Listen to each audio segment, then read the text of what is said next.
That night, I watched some of the videos that Drew and his family had posted onto their accounts, and I was amazed at what I saw. Many of them showed Drew's parents doing jump scares to him, or pulling pranks where he would get tripped and fall down some stairs or worse. There were a few where Drew's parents put snakes in Drew's bed while he was sleeping and set off his alarm clock only for him to panic and try to get out of the bed and get bitten by the snakes numerous times. The people that watched the videos all assumed that it was all staged and that none of what was happening to Drew was real. I was very worried for my new friend. Hi there, my name is Tony, and I'm 14, and I may be in a bit of a pickle. It all started when our neighbors listed their house for sale. The father of the family got a job overseas, and so they had to sell their house. It didn't take long for the house to sell, though. When I saw that there was another family with a son around my age, I was hoping that there was a chance that we would have a lot in common and could maybe become good friends. I waited a few days after they moved in to give them time to settle before I went over to introduce myself. When I was sure that it would be a pretty good time, I walked over and knocked on the door and was greeted by the boy that I saw. As it turned out, his name was Drew. Hi there. I'm Tony, and I live next door. I just thought I'd come over and see if you maybe wanted to hang out. I could show you around town if you like. Hi Tony, I'm Drew. Yeah, that would be great. But first I have to make a video with my parents. You can come inside though and watch. And then when we're done, we can take off. Sure. Okay. I was a little confused, but I figured that I would just go with it. Drew led me to the kitchen, where his parents were setting up some kind of food tasting.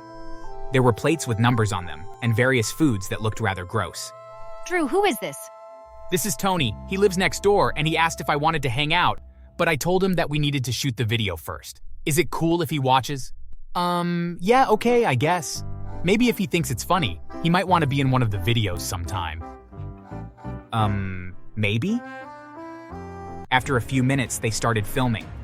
Drew sat in front of a kitchen table, and his mother fed one plate at a time. The first was macaroni and cheese, and Drew said that it tasted good. The next plate didn't look right. It was mashed potatoes, but the color was a bright red. When Drew went to eat them, he screamed out in pain and said that they were incredibly spicy. It took 10 minutes of him drinking milk and crying out in pain before he finally was able to try the next plate. It also looked really weird. The things on the plate were gray and looked very oily. Drew was very hesitant to try it, but after a few minutes he did and nearly threw up. It turned out that it was uncooked eel covered in some substance that was incredibly sour and bitter. After Drew had finally recovered, his parents told him that they had filmed enough and that we could go hang out. Drew and I left the house and walked down to the nearest store so that Drew could buy some soda, so that he could wash away the disgusting taste of the eel from his mouth. So is that something that you do often? The film? Yeah, we make them all the time. My parents film me and post the films on social media. They make good money off of them. There are lots of people that watch them. I have quite the fan base. Oh, sorry, but I've never seen them before. Are they always like that? No, not always. Sometimes they're just my parents pulling pranks on me. Or sometimes they make me do some weird stunts. Oh, okay. Sounds cool. I'll have to give them a watch. We hung out for a few more hours before Drew said that he had to go home. That night, I watched some of the videos that Drew and his family had posted onto their accounts, and I was amazed at what I saw. Many of them showed Drew's parents doing jump scares to him, or pulling pranks where he would get tripped and fall down some stairs or worse. There were a few where Drew's parents put snakes in Drew's bed while he was sleeping and set off his alarm clock only for him to panic and try to get out of the bed and get bitten by the snakes numerous times. The people that watched the videos all assumed that it was all staged and that none of what was happening to Drew was real. I was very worried for my new friend, and so I went over and spoke with him. Hey Drew, listen, I watched the videos that your parents post online about you, and I have to say that I found them really concerning. Are you okay with doing videos like those?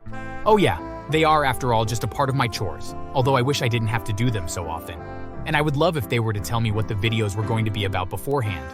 That way, I could prepare myself for being in them. Well, I mean, it kind of seems like abuse, Drew. Are you okay? Yeah, I'm okay. My parents love me and they wouldn't abuse me. The next day when I saw Drew, he was wearing a cast on his arm and I asked him what happened. Oh, My parents wanted to do a video where I jumped off the roof and into the pool, and I missed and landed on my arm. Unfortunately, we had to redo it a couple times until I landed the jump. But so far the video has gotten tens of thousands of views though, so I guess it must be worth it. That's terrible. That isn't worth it at all. Drew, your parents broke your arm and are making money from it. That is literally abuse. No, it was just an accident. But hey, they were wondering if you would be in the next video. We are planning on doing one tomorrow where it will be broadcast live on the internet. They already have a lot of subscribers who are signed up and will watch it. I don't know, Drew.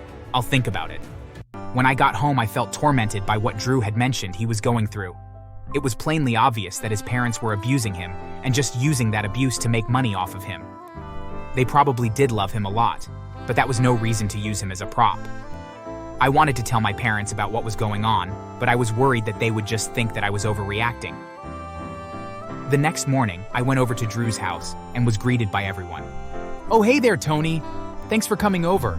Since Drew is injured, we will need you to do some of the more hands-on tasks for this live stream. What do you want us to do? Well, we are going to make it look like you and Drew are going to steal our car, and then do tricks like driving around while sitting on the roof. One of you will drive while the other sits on the roof or hood of the car. People will love it. But what about Drew's arm? If he falls off the car while it's moving, that could make it a lot worse. Well then, he better not fall off and just do well. More importantly, we need to make this very entertaining so lots of people will watch and subscribe.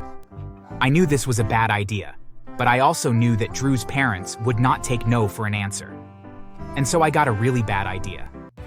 I quickly ran home and grabbed a bag of fireworks that were in the garage. There was an upcoming holiday, and on every holiday my parents would put on a fireworks show for the whole neighborhood. Thankfully, Drew's parents were too focused on setting the stream up and didn't notice when I put the fireworks in their car. When it came time to do the live stream, Drew and I were supposed to run up and pretend to steal the car and then start doing tricks. I instead had kept a couple of fireworks in my pocket, and once we were filming, I told Drew that he needed to follow me. As we had been told, we ran towards the car, but rather than get inside, I lit the last remaining fireworks that I had and threw them into the car, and then Drew and I ran away. The fireworks inside the car lit up, and at first were pretty tame. A couple of loud pops and some colorful streaks shot out of the car, but then the majority of the fireworks lit up and went off, engulfing the car in colorful flames and smoke. Seeing that their car was on fire, Drew's parents tried to chase us down, and the looks on their faces told us that they were furious. While we ran, Drew and I grabbed the camera which was still broadcasting. My plan was to expose Drew's parents. Drew and I ran towards my house and ducked inside, with his parents close on our heels.